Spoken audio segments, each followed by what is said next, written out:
Governador, é um tema complexo e acho que a gente tem um desafio que é se fazer entender sobre como funcionará. E para colocar todo mundo na mesma página, eu gostaria que o senhor dissesse primeiro como é hoje e como os senhores pretendem que seja, para depois a gente questionar pontos que estão ainda nebulosos, como por exemplo os servidores. Vamos ir para essa primeira página, como é hoje, como o senhor e o governo do estado propõem que seja. Bom, Kelly, até porque é importante mencionar que esse é um processo que se abre a partir da manifestação de disposição da capital pelo prefeito Melo de que o município abra mão da gestão plena, e eu vou explicar sobre isso em seguida, da saúde e o Estado possa assumir a gestão da média e alta complexidade.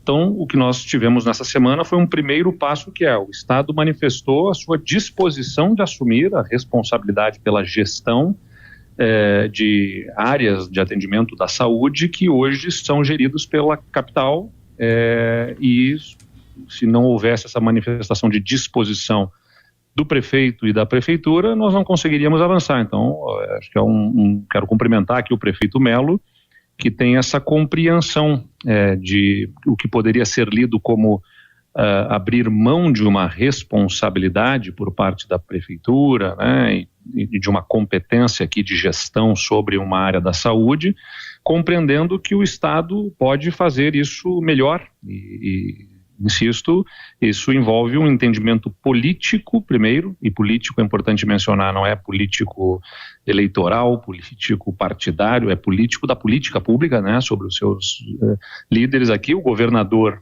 dizendo para a sua equipe, vamos lá, vamos assumir a responsabilidade sobre esta gestão que está hoje com o município, e o prefeito dizendo que aceita repassar esta competência para o Estado. Mas vamos lá. A atenção em saúde, ela se divide entre, o que se diz atenção primária em saúde, aquela feita pelas unidades básicas de saúde, enfim. Depois você tem a atenção da média complexidade e da alta complexidade.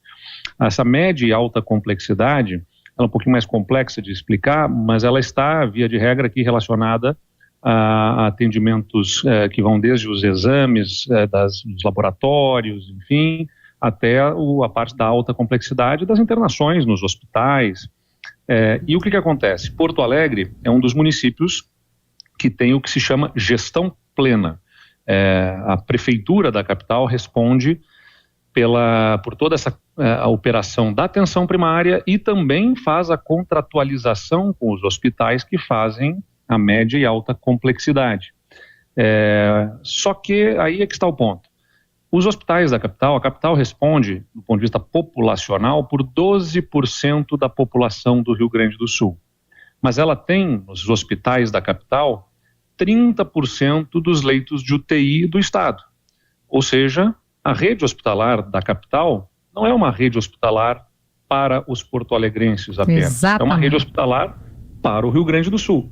E é por isso, que quando a gente vê que a capital começa a questionar justamente que recebe muitos pacientes de outros municípios, mas é importante mencionar, ela é remunerada para isso, porque ela recebe recursos do chamado teto MAC, que é média alta complexidade, para justamente sustentar esses serviços não apenas para os seus cidadãos porto-alegrenses, mas também para os gaúchos que demandam os serviços na capital, que tem 26% das referências em alta complexidade do estado. Então, mas ao que parece, e aí o senhor pode contestar ou dizer que hoje essa demanda está por várias razões, recentemente a enchente, aí tivemos crise em Canoas, Alvorada, enfim, a demanda parece não estar sendo acompanhada por todo o recurso, ainda que seja, como o senhor disse, alocado para essa área específica, para dar conta. Saúde pública é um enorme desafio, porque o SUS, que aliás teve muito sobre discussões aí nas redes sociais recentemente, o SUS, ele é um sistema importante. Vamos lembrar que até o início dos anos 90, quando ele passou a ser implementado, as pessoas que não tivessem pelo INAMPS, o antigo INAMPS, segurados com carteira de trabalho assinado, eram atendidas nos hospitais de beneficência e nas santas casas, nas alas que classificavam como indigentes as pessoas, Então e que eram suportadas com a benemerência, parte da sociedade sustentando aqueles hospitais, enfim. De lá para cá, o SUS, justamente, cria um sistema único, e esse sistema único se propõe justamente a fazer um atendimento universal, e universal que é extremamente desafiador, até porque você tem, né, aí a complexidade que vem, inclusive das tecnologias que vão se acoplando, dos investimentos que são necessários, enfim, mas tem um aspecto sim que é de recursos, e a saúde exige muitos recursos, e tem um aspecto de gestão também, né, dos hospitais, para poder otimizar. O que a gente observa, por exemplo, o Estado, ele é demandado sobre aportar recursos, mas ele não é gestor da área. Então, o que acontece? Nós somos chamados a colocar mais dinheiro, mas nós não estamos gerindo, e observamos algumas dificuldades na capital que precisam ser supridas. Vou dar um exemplo. A nossa equipe da Secretaria da Saúde, ao fazer a leitura da realidade da capital, observa que Porto Alegre tem apenas uma UPA habilitada junto ao Ministério da Saúde, quando o município, a cidade de Curitiba, por exemplo, tem 9 UPAs. É verdade que aqui em Porto Alegre a gente tem outros 3 serviços de pronto atendimento, que são Bom Jesus, Cruzeiro e Lomba do Pinheiro, que são pronto atendimentos, mas que não estão classificados como UPA junto ao Ministério da Saúde, e por isso o município não está recebendo os recursos para sustentar esse serviço. Na prática, se estivessem habilitadas pelo Ministério da Saúde, viria o dinheiro federal.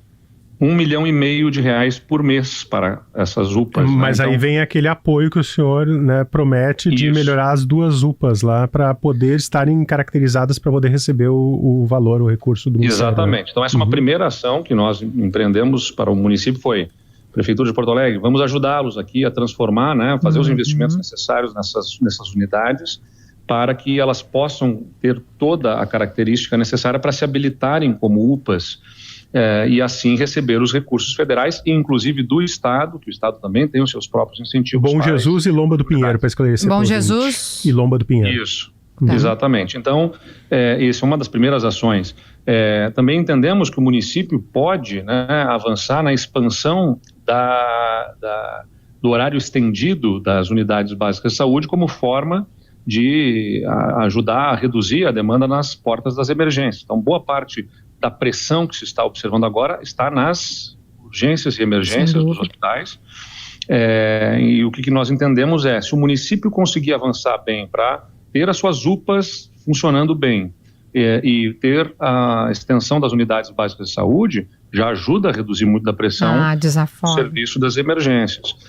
Nós também estamos fazendo esse mesmo trabalho junto aos outros municípios da região metropolitana, para identificar a qualificação dessas unidades de pronto atendimento que ajudem a reter um tanto daquilo que as pessoas acabam buscando nas emergências, porque não tem outra porta para se dirigir. Mas, enfim, como eu disse, o que nós entendemos, no final das contas, é que o município pode e deve avançar justamente nesses tipos de atendimentos. Nas UPAs, nas suas unidades básicas de saúde, qualificar esses serviços, colocar o seu foco, a sua energia, seu recurso, né, nessas estruturas, e o Estado assume, portanto, não é a gestão do hospital, é a gestão dos serviços, contratualizando, fiscalizando, acompanhando isso junto e regulando, né? Do sistema, né, governador? Do sistema, exatamente, né? do sistema dos hospitais. Então, Porto Alegre tem 15 hospitais que atendem, né, nas diversas especialidades. Nós temos 2 hospitais que são federais, né, que são o Conceição e o Clínicas, são muito importantes nesse processo. Depois, hospitais muito robustos, também como são a Santa Casa, por exemplo, né, que dão assistência. Então, é o Estado ser o gestor dessa média e alta complexidade, contratualizando, acompanhando a execução desses serviços, né, e colocando os recursos necessários também para que a gente possa qualificar os serviços, enquanto, de outro lado, o município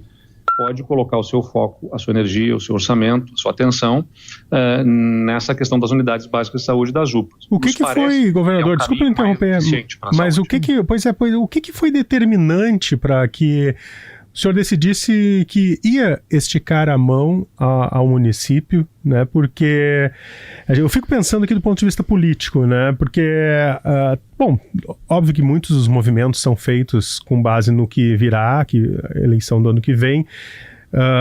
O senhor já apoiou o seu vice-governador Gabriel Souza como candidato.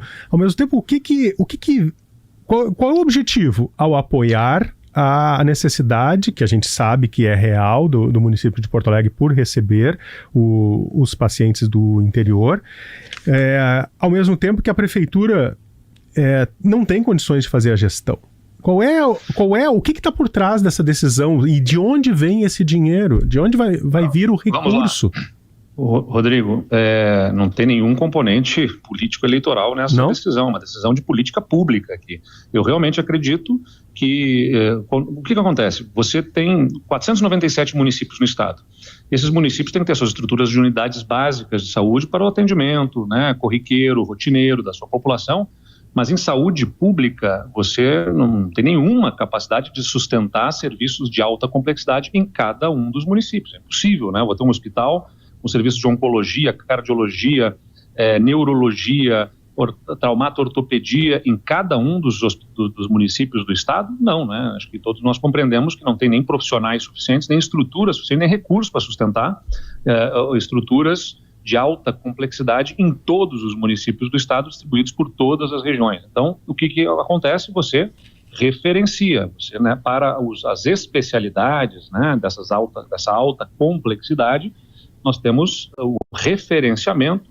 Então, por exemplo, Passo Fundo tem uma estrutura hospitalar bastante robusta, Pelotas, Santa Maria, você vai tendo nas regiões e vários hospitais distribuídos no estado que são referência para receber nas diversas especialidades, Caxias do Sul, naturalmente, enfim. Porto Alegre, a nossa capital, como eu falei a vocês aqui, tem 12% da população, mas tem 30% dos leitos de UTI e tem 26% das referências em alta complexidade. Então, muito mais, a estrutura hospitalar que ela tem não é somente para os porto-alegrenses, insisto, ela é para todo o estado. O que acontece? Quando o município começa a apontar de suas dificuldades, né, o prefeito, o secretário de saúde na capital tem manifestado, olha, o município não consegue dar conta, nós recebemos mais da metade dos pacientes de outros lugares do estado, nós estamos observando que a capital, claro, o prefeito tem legitimamente olhar para os porto-alegrenses, foi eleito para governar para Podia ter sido feito antes esse apoio. Não é uma questão de um apoio aqui, justamente nesse ponto objetivo. Assumir a gestão. Assumindo a gestão, na verdade. Mas poderia ter sido essa oferta antes, não? Porque a gente estava falando sobre isso fora do ar, eu mencionei aqui, né?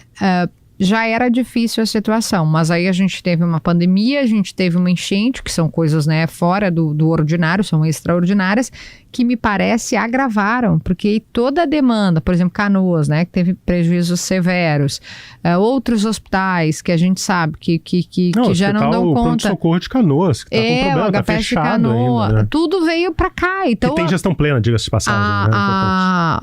O grito, vamos dizer assim, do prefeito me parece, ao que tudo que o senhor está dizendo, absolutamente legítimo, né?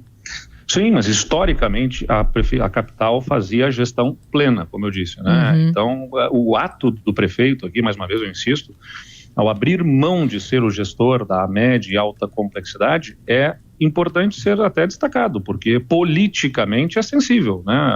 Não faltará quem queira criticar, porque, ora, o prefeito está abrindo mão da gestão que historicamente foi feita pelo município para repassar ao Estado, mas ele está fazendo isso com a consciência que eu também tenho, que este é um papel que o Estado deve assumir. Bom, do nosso lado, torna muito mais eficiente a nossa visão, mas como historicamente tinha, né, e Porto Alegre desenvolveu uma expertise de regulação desses leitos, sem dúvida, mais nível local, que nós, inclusive, também queremos aproveitar. Então, por isso que eu digo que é um processo, não é simplesmente, olha, amanhã entrega as chaves e o Estado passa a gerenciar. Tem um processo de transição que vai ter que ser feito aqui e, insisto, a gente só pode fazer esse processo do lado do Estado agora, porque lembrem que quando eu assumi o governo, há 6 anos e 3 meses, quase 4 meses atrás, nós assumimos um governo em que tinha 1 bilhão e 200 milhões de reais de dívidas na área da saúde. O Estado não estava conseguindo repassar os recursos para os municípios, para os hospitais, para fornecedores. É uma boa lembrança, sem dúvida. Estava sem pagar, né? Teve um processo aqui nosso no governo do estado de, olha, paga as dívidas, coloca em dia, reorganiza isso aqui. Nós criamos o programa Assistir, que reorganiza a forma de pagamentos também, que é um dos pontos que é demandado aqui pela capital sobre a questão do Assistir, mas é importante mencionar justamente que o programa Assistir está dobrando o valor de recursos que vem para a capital. Então, a capital recebia 75 milhões de reais a títulos de incentivos hospitalares do governo do estado. Com a atualização que nós assinamos o decreto ontem, vai para 150 milhões de reais. Já estava em 130, alguma coisa assim, e agora está indo para 150 milhões de reais. Então, nós aumentamos os recursos. Agora, é verdade que tem 2 hospitais que são do município na rede hospitalar de Porto Alegre, que são o Hospital de Pronto-Socorro e o Presidente Vargas, e o Pronto-Socorro, o Hospital de Pronto-Socorro da capital, ele tem um custo maior. E aí que entra um ponto que não vou dizer que é um embate, né, mas que nas discussões que temos Estado e capital. A capital precisa mais recursos para sustentar o pronto-socorro, mas nos dados que nós acessamos, o pronto-socorro tem um custo excepcional muito maior do que o de outros hospitais. Então a gente quer entender onde é que estão esses custos para racionalizá-los, porque um leito no hospital de pronto-socorro chega a custar 3, 4 vezes mais do que custa em outros hospitais. E, aliás, o pronto-socorro recebe muita gente de fora. Especialmente queimados, né? Governador, você falou na questão da dívida e tem alguns ouvintes nos questionando aqui, é um assunto que eu jornalisticamente me interesso muito e eu confesso que eu nunca consegui explicar e sou cobrado pelos ouvintes por isso, a questão dos 12%. Né, a questão do governo, diz a oposição, não colocar seu mínimo constitucional de 12% na saúde. Que é muito curioso. Isso é verdade ou não? Explica pra gente, por favor, governador. O que é muito curioso desde já, Rodrigo, que a oposição foi governo já, né? Bom lembrar. E se você pesquisar lá justamente no Google, né, 12% governo Tarso Genro, enfim, você vai ver o governo Tarso Genro justamente chamando a atenção que ele passou a cumprir os 12%. Muito bem, nós cumprimos os 12% com as mesmas regras que o governador Tarso Genro, do PT, fazia lá. Então, objetivamente, o governo cumpre os 12% mínimos previstos na Constituição. Considerando as mesmas condições e utilizando os mesmos critérios, tá? Que historicamente são utilizados pelo governo do Estado. Agora, é verdade que há um questionamento sobre itens que o Estado computa. Tá, que são, por exemplo, a contribuição patronal feita pelo Estado ao IP Saúde. Só que não é este governo meu que faz isso. Historicamente, o governo faz este cômputo, inclusive os governos do PT. É importante computa para os 12%. Desta oposição que está agora questionando, né? Eles tiveram a oportunidade de fazer a mudança e não fizeram. Pois eu afirmo aqui já, diante dessa grande emissora, que é a Gaúcha, que o Estado está gerenciando para podermos fazer um encaminhamento para cumprir esses 12%. Não é da noite para o dia. Das novas... Sem esse questionamento daquele questão, ali, né? Desse expurgando esses pontos. Mas é importante mencionar aqui, porque é complexo o tema e as pessoas precisam entender. Nós assumimos com dívidas de 1 bilhão e 200. Pagamos as dívidas. Não se atrasa mais os pagamentos. Nós eliminamos, não tem neste governo saque aos depósitos judiciais, como os governos anteriores fizeram.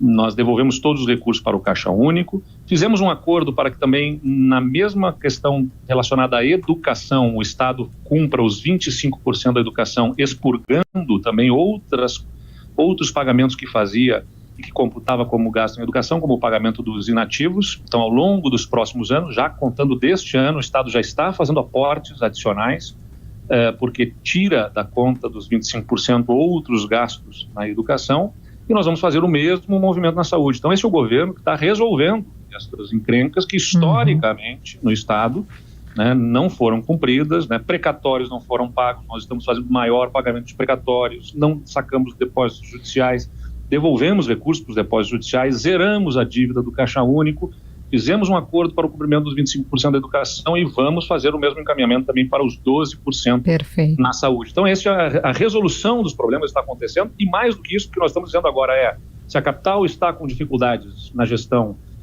dos hospitais para atender aos gaúchos, inclusive aos porto-alegrenses, então o Estado agora se encontra pronto por tudo isso que nós já estamos fazendo para assumir essa responsabilidade, fazer a sua parte e conseguir colocar o atendimento numa condição melhor. Mas é um processo, insisto nisso, porque não é, a gestão toda está sob os cuidados do município, então é colocar as nossas equipes, abrir as planilhas, abrir os dados, organizar esse processo de transição. Isso vai levar algum tempo, mas o primeiro passo foi dado no momento que o prefeito aceita fazer esse encaminhamento e que o Estado admite, né, do seu lado, assumir e agora a gente vai organizar um plano de ação, um plano de trabalho consistente, envolvendo a sociedade, né, especialmente os especialistas na área, para conduzir esse processo para encaminhar melhorias substanciais no atendimento na capital e da capital para todo o estado. Governador, o repórter Paulo Rocha, que acompanhou ontem esse tema, está na linha com a gente, quer fazer também uma pergunta para o senhor. Paulo, por favor.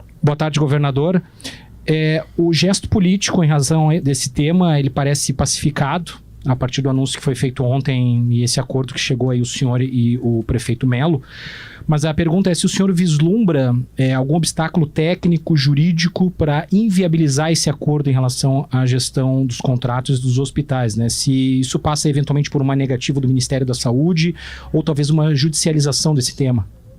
Bom, tem todos os desdobramentos que precisam ser pactuados na chamada CIB, né, que é a Comissão Bipartite, tem pactuações que precisam ser feitas, isso é levado também ao Ministério da Saúde, só depois que o Ministério da Saúde, né, assente com este processo, porque são recursos que vêm do Ministério da Saúde também, que hoje vão para a capital e que passarão a ser colocados para o Estado gerenciar, e nas nossas contas preliminarmente chegam a 800 milhões de reais anualmente.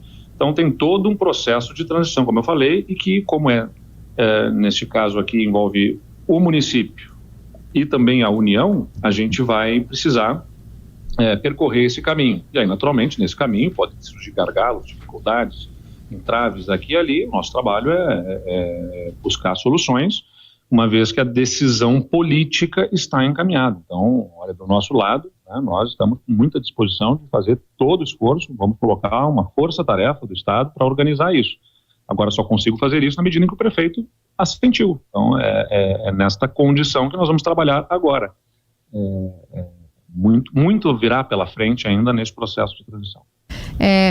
O Paulo tinha... na verdade, eu tenho uma outra questão que é muito importante, porque o nosso WhatsApp está lotado desse questionamento, que é em relação... Eu sei que os senhores estão desenhando ainda, né? Mas em relação a servidores, né? Servidores municipais, que aí, diante dessa notícia, já ficaram preocupados e reagiram. Isso, se passar, de fato, a gestão para o governo do estado, os servidores seguirão sob o guarda-chuva, digamos assim, da prefeitura, ou não? A gestão passa também para o estado, e se há algum risco para quem é servidor municipal da saúde?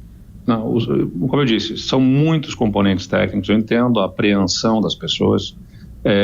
Vamos fazer isso com muita serenidade, com muita tranquilidade, dialogando, né? Não apenas com os servidores, como também com a sociedade, né, e todos aqueles que se interessam ao tema da saúde, para que nós possamos fazer isso com absoluta tranquilidade. Naturalmente, os servidores, em princípio, são servidores, né, admitidos por concurso público para o município, não do estado, mas, né, pode chegar a encaminhamentos em que determinados profissionais sejam cedidos ao estado. Enfim, tudo isso agora é o trabalho dentro de um plano de ação, né, que vai ter que observar todas as características desses contratos. Mas é possível que se passe para a gestão do Estado, tecnicamente, legalmente? Bom, legalmente é possível haver uma cessão de servidores, né, de um ente para o outro. Isso acontece recorrentemente, mas nós vamos ter que observar isso. Como eu disse, né, nós identificamos que há um custo muito elevado em estruturas do município, como é o caso do HPS, e a gente vai ter que observar exatamente onde é que estão esses custos, como é que eles estão sendo absorvidos, se eles são justificados ou não. Então tem muita coisa para ser observada ainda aí ao longo desse processo. O primeiro passo recente, uma jornada um pouco mais longa, é que foi dado com o governo dizendo, né, estamos dispostos a assumir para organizar esse processo e garantir que os hospitais de Porto Alegre cumpram a sua função para o estado do Rio Grande do Sul. Enquanto, de outro lado, nós continuamos investindo no interior também, é importante dizer, nós vamos chegar em breve a R$1 bilhão de investimentos, com novos blocos cirúrgicos, com reformas em urgências e emergências, com compras de equipamentos. É o maior volume de investimentos já registrado na história do estado na saúde por todas as regiões. Mais de 130 hospitais no estado já receberam recursos do estado para comprar equipamentos de ressonância magnética, como eu disse, reformar blocos cirúrgicos, novas salas de parto das maternidades. É inédito isso que nós estamos fazendo aqui na saúde do Estado do Rio Grande do Sul. E agora, como eu disse, nos sentimos prontos para, então, se a capital está com dificuldades, o Estado vai assumir, vamos organizar e a capital vai poder se debruçar com toda a atenção sobre aquilo que é da sua responsabilidade na atenção primária nas unidades de saúde e também nas unidades de pronto atendimento. Eu confio muito, é uma jornada, mas confio muito que, né, estamos dando os passos na direção correta para poder atender melhor a população na área da saúde em toda a região metropolitana. Deixa eu fazer uma pergunta para o governador. Não é sempre que a gente consegue numa sexta-feira santa, ainda mais que não é feriado nem para o governador nem para nós. A assessoria está dizendo que é pecado, que a gente tem que encerrar. O Josimar Farina está aqui, quer fazer uma pergunta sobre obras, mas eu preciso lhe perguntar rapidamente, governador. Está todo mundo falando que o senhor está fechado com o PSD. Confirma ou não confirma? Foi a pergunta que o Pedro Ernesto me fez. Não está confirmado isso, Rodrigo. Nós estamos conversando, tenho bons amigos no PSD e acho que é sabido por todos, já falei. O PSDB, né, tem a necessidade de tomar uma decisão sobre o seu próprio destino, o PSDB, por conta do estreitamento dos caminhos, né, para o partido, embora ele tenha tido uma história tão importante para o país, e ficou de tomar essa decisão o partido, e eu participo dessas discussões até o final deste mês. Bom, a partir dessas definições do PSDB, partido no qual estou afiliado há 24 anos, então tenho mais tempo de vida dentro do partido que fora dele, nós vamos tomar as decisões individualmente, né? Se as decisões do partido atenderem ao que eu vejo como, né, o espaço necessário para eu poder cumprir meu papel na vida pública, eventualmente eu poderei acompanhar o partido na sua decisão. Se não, vou ter que procurar um caminho para mim e para o grupo que eu lidero hoje no Estado. O PSD tem bons amigos e, como digo, pessoas que eu compartilho, né, de visão de mundo e que eu talvez possa ser um destino, mas isso não está fechado ainda. Eu vou olhar no relógio, é 30 segundos para o Josimar e 30 segundos para o senhor. Eu estou contando a partir de agora e eu vou interromper quem passar disso. Governador, boa tarde. O governo está enfrentando bastante dificuldade para fazer com que o bloco 2, pedágios das rodovias, seja aceito inclusive por partidos da base aliada.